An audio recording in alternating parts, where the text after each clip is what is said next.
Kahala Yahweh, Bahashem Yahushai, Bahashem Rachakdash. Double honors to the apostles, elders, and bishops of Great Millstone, and salutations to all my fellow laborers doing this work in truth and sincerity, risking their lives to do so. To the scattered hopeful elect across the four corners of the earth, and those among the heathen nations that look like the heathen nations pursuant to Jeremiah 12:9, known as the speckled birds. This is not a black thing, right? This is a lineage, and this is about our history, all right, as a people, known as the Israelites. I am the disciple of Porium, a follower of Great Millstone, coming to you with a lesson in truth and sincerity. This lesson is going to be titled The Secret of Power, What is Money? And this is Professor Jiang Zhu, I believe. And so I just came across this clip on TikTok, but he's also on YouTube. He gives some really good and interesting information out there. So, obviously, chew the meat, spit out the bones, but then, apply it with knowledge, wisdom, and understanding, and, pursuant to prophecy, all right? So this is what we're called to do. Without further ado, I'm going to go ahead and play this clip, and I got some scriptures to apply. Because we don't want people to all have money. The powerful people don't want that. That's exactly the answer. And why? Because otherwise, no one would work. Do you understand?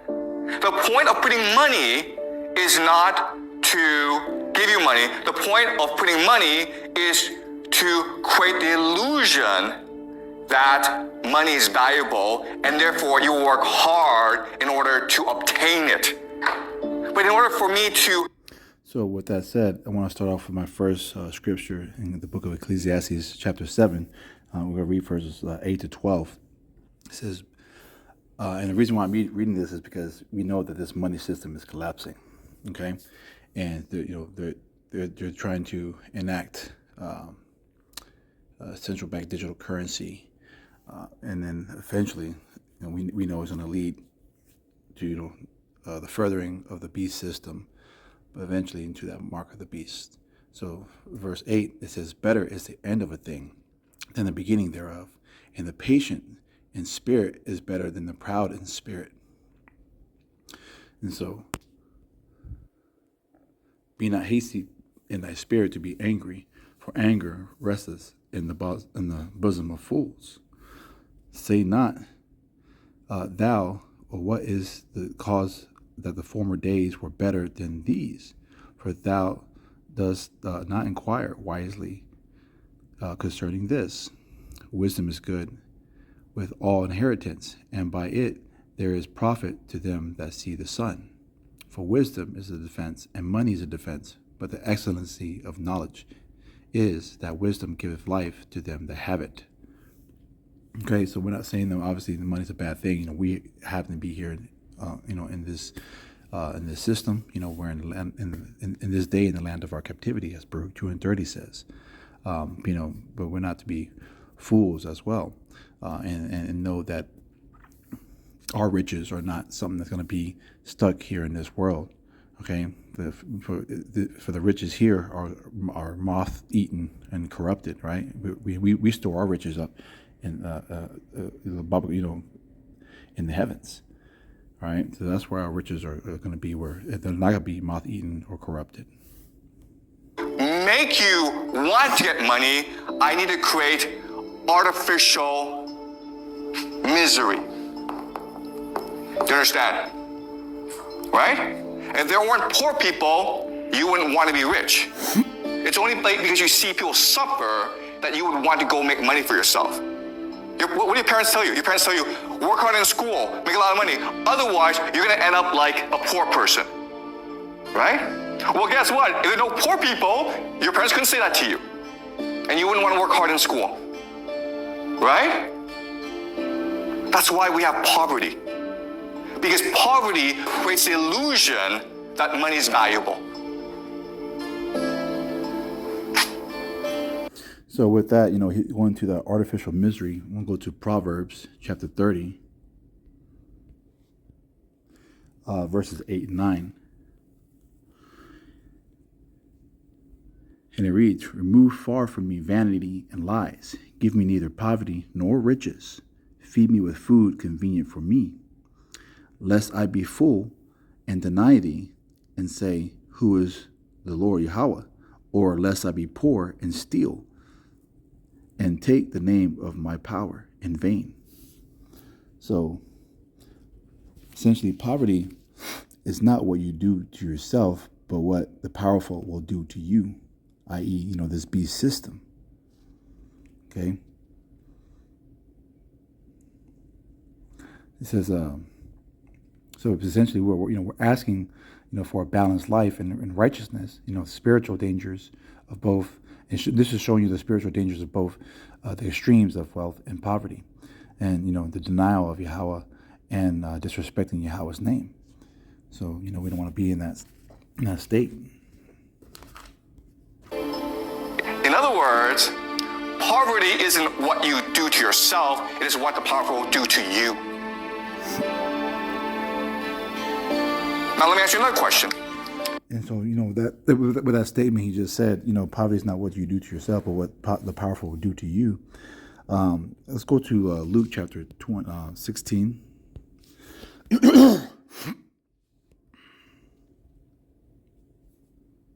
And I believe it's verse 20 and 21. This is going to the parable of the rich man and Lazarus, right? He's lucky.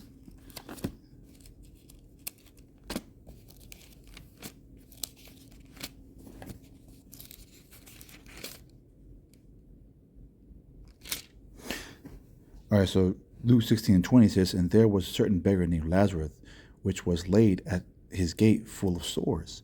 And that beggar, Lazarus, is Israel, okay? The sores are the curses. Verse 21, and desiring to be fed with crumbs which fell from the rich man's table. Moreover, the dogs came and licked his sores. So essentially, it's going into the dogs are the other nations, all right? And so they're trying to, basically,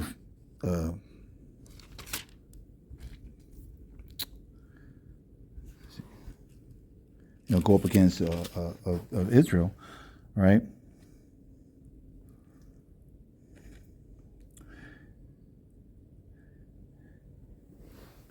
Let's see. So let me go my notes real quick. So yeah, it says, Lazarus is Israel on the curses, and then verse 21 is the other nations, the dogs that that are benefiting off of Jake. You guys have studied some economics. What do you have like crises? And also I want to go to Deuteronomy chapter 28, verses 43.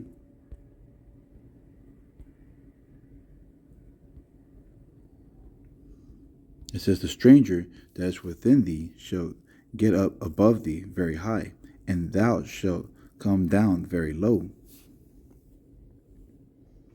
Verse 44, and he shall lend to thee, and thou shalt not lend to him. He shall be the head, and thou shalt be the tail. And that's, currently in our state, right? We're not lending to anybody. And then let's go to verse 48. It says, therefore shalt thou serve thine enemies, which the Lord Yahweh hath sent thee against thee, in hunger and in thirst and in nakedness and in want of all things. And he shall put a yoke of iron upon thy neck until he have destroyed thee. And then, and he's done that, all right? So let's go ahead and continue the video. Crises. For example, there's a stock market crash. Or for example, the economy goes down and people lose their jobs. Why do we have crises? Exactly. You're not taught this in economics class. That's kind of weird, right? The point of crises is to destroy money. Why do we need to destroy money? Because if there's too much money in the system, people don't have to work. So you have to destroy this money in order to make people feel money is scarce. And that's what they're trying to do. You see the dollar devaluing, okay?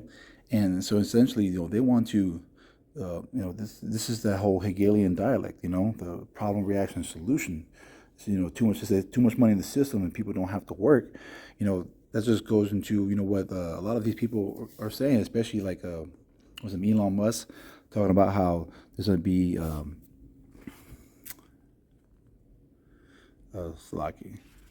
UBI, Universal Basic Income, is one thing that came to mind. This is what the World Economic Forum wants. You own nothing and be happy. If you people don't see this and how this pertains to prophecy, the Spirit's not dwelling with you. Okay. Furthermore, you're an idiot. Okay, does that make sense? So why do you have wars? Right? Why are there wars in the world then?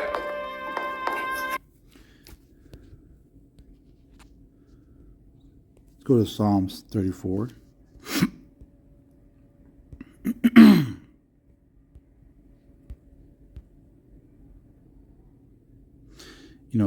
And we have to have this, we have to believe in this in our time. It says, the angel of the Lord Yahweh encampeth around them that fear him and delivereth them. It says, O taste and see that the Lord Yahweh is good. Blessed is the man that trusteth in him. Verse 9 says, O fear the Lord Yahweh, ye his saints, for there is no want to them that fear him. And we know the saints are Israel. You can see that in Psalms 50 and 5.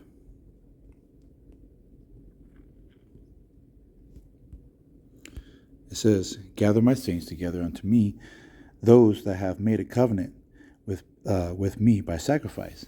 That's not everybody. That was Israel. This is going to that supersessionism. We can bring that out a lot. So, the Lord, he's going to put those in line, who are for this truth.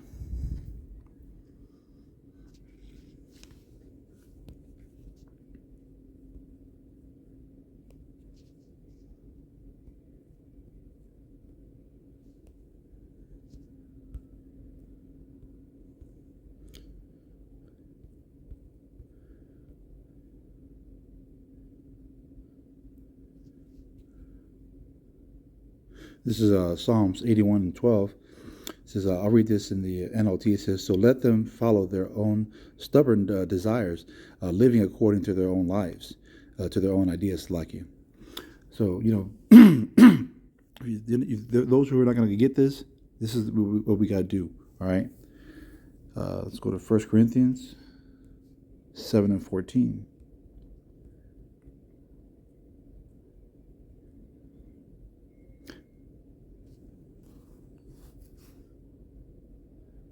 It says, for the unbelieving husband is sanctified by the wife, and the unbelieving wife is sanctified by the husband. Elsewhere, your children were your children unclean, but now they are holy. So we have to, understand these dark sayings and essentially know that we are a covering for our families. Let's go to Psalms 46. 10. It says, and be still and know that I am power. I will be exalted among the heathen, and I will be exalted in the earth. Go to Hebrews 4 and 8. For if Yahushua had given them rest, then would he not afterward have spoken of another day. All right, and another day is the Lord willing to be coming into the kingdom. Okay. I have two more verses. This is 1 Peter 3 and 7.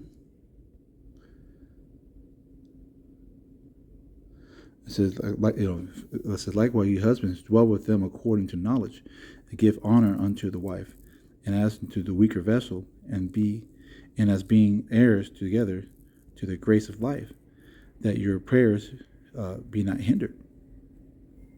Okay, especially a lot of us we have loved ones that don't believe, but these days are coming. All right, so lastly, I'll finish off in Sirach.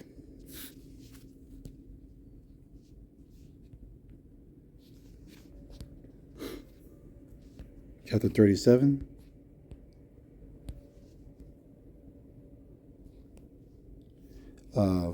Start at verse 12. It says, "But be continually with a godly man, whom thou knowest to keep the commandments of the Lord." We keep them to the best of our ability. We know we can't keep them perfectly, but we have obedience. It says, "Whose mind is according to the mind, and will sorrow with thee, if thou shalt miscarry. And let the counsel of thine own heart stand, for there is no man more faithful than it. For a man's mind is somewhat, and is sometime wont to tell them more than 7 watchmen that sit above and in high tower. And above all this, pray to the Most High, that he will direct thy way in truth." Okay? Because they're fighting over scarce resources, right? I already told you, scarcity is a lie. The real reason is war is meant to destroy wealth in order to make you think money is valuable. Do you understand? You guys play World of Warcraft or these games, right? Guess what, guys? World of Warcraft in our world, there's absolutely no difference. You just run around pointlessly working hard to obtain credits in order to buy stuff. If credits just flew out of the sky, because they could do that, right? They could actually program the engine to just put money out of nothing. You wouldn't do nothing every day. You wouldn't play the game. Okay? It's only because you believe that there's scarcity in the world and that you must work hard to obtain wealth that you do any work. And I wanted to show you guys the Hegelian dialect, by the way. So, let's see.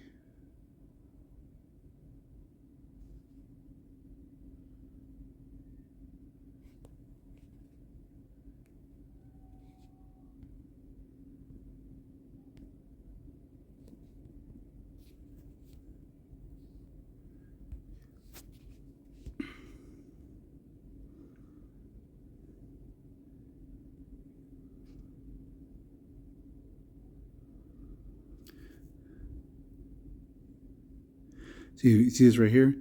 It says, see if I can make that any bigger. Dang, it's kind of small.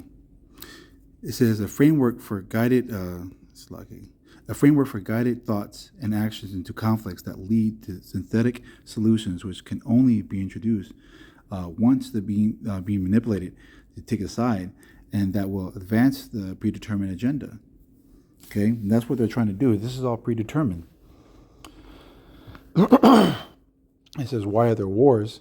And he said they're meant to destroy wealth in order to take the money to make you think that money is valuable. And he said the real value is in the work that we do. So basically, they're trying to take work out of the equation. You see all these companies that are laying off workers and introducing more of the AI and robotics. We talked about universal basic income, 15-minute cities. These CBDCs are leading to the chip and the MOTB. Let's go into Revelations 13, 15, and 17. All right. So we go ahead and get that real quick.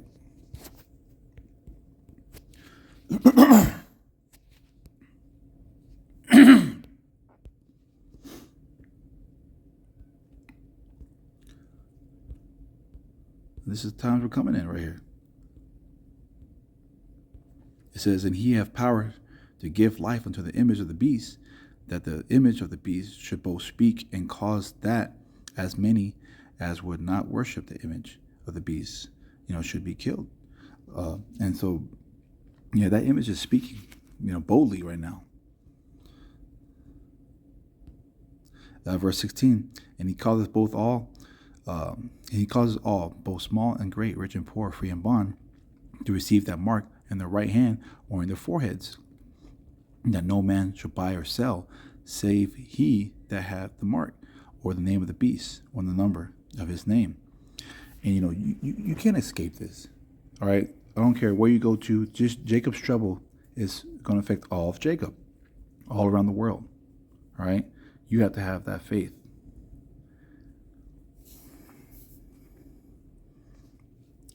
Because right now, this is where he's trying to lead himself, and this is our second Thessalonians, 2:3-4. It says, "Let no man deceive you by any means, for that day shall not come, except there become a falling away first, and that man of sin be revealed, the son of perdition." All right, that's Esau, Edom, so-called white heat man. Okay, and all the earth, not just here in Babylon, who opposes to exalt himself above all that is called power, or that is worship, so that he as power sitteth in the temple of power, showing himself that he is power. All right, that's that man of lawlessness. And actually, the funny thing is, when you go to the word perdition, it's like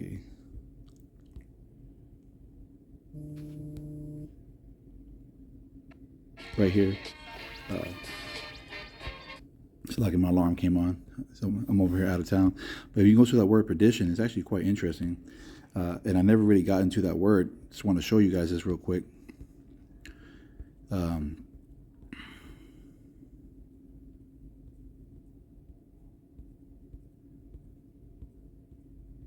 It's Strong's G684. All right, and it's apolia. But look at this. It says a perishing, ruin, destruction of money. All right, look at that. You see it. So let's go finish out this video.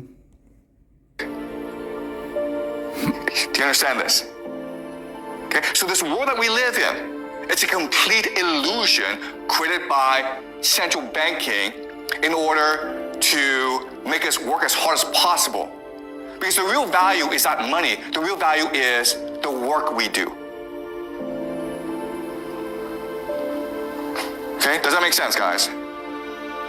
But he's, looking at it from a carnal standpoint, from the work we do. But, it's really from the work, we're looking at it from the work that we do for Yahweh Bashem Yahushai. All right, because the work we do here, his worth is going to be, as far as, our jobs and whatnot, is meaningless, until this kingdom of heaven is established. All right, that's the work we're doing, Lord willing, that we come into that point. All right, and with that, I pray this lesson was edifying. Shalom, shalom, and on to the next. Baba Paul, Kwam Yasharallah.